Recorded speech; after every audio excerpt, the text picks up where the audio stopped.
Here are 5 things to know on this Thursday morning. A man from Carmel accused of assaulting a 3-year-old has been indicted. Damian Myers is facing several charges, including assault on a child less than 6 years old.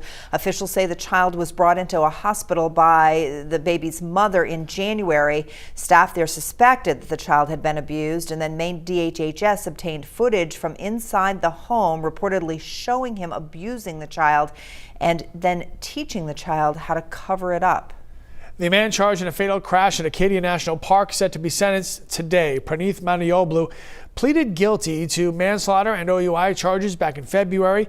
Police say Manioglu was driving 3 passengers back from a dance club before crashing in Acadia on Park Loop Road. All 3 of his passengers died. Each count of manslaughter does carry a maximum sentence of 8 years. Mainers who aren't registered Republicans or Democrats could soon take part in primary elections. That's because lawmakers have approved a move for semi-open primaries. The proposal would allow voters to decide which party's primary they want to cast their ballot in.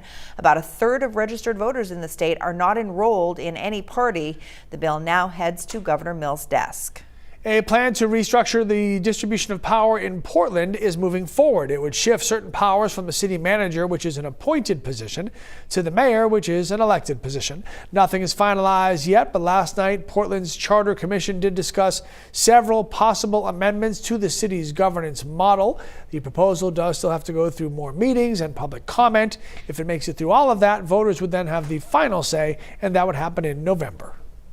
Maine is starting to see an increase in COVID-19 cases again. The Maine CDC reported more than 500 cases were reported yesterday. The positivity rate is going up.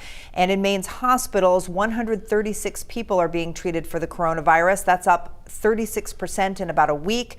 In the same time frame, the number of people in critical care has nearly doubled, and those on ventilators jumped from 2 to 11. Keeping it in perspective that it's still a small percentage of the population. Yep.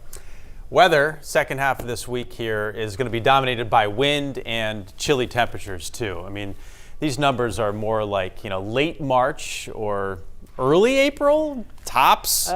It's going to feel like the 30s a lot of the time with the wind. There won't be a ton of sunshine across the state, but some areas, especially the south, will see breaks of it. Over the weekend, timing's pretty good. It's a dry weekend. It'll get better, too, as it wears on. 50s on Saturday, 60 on Sunday. I have high hopes for May. May is going to bring it. Usually disappoints. Yeah, but things always balance out, and this month has been cool and wet. True.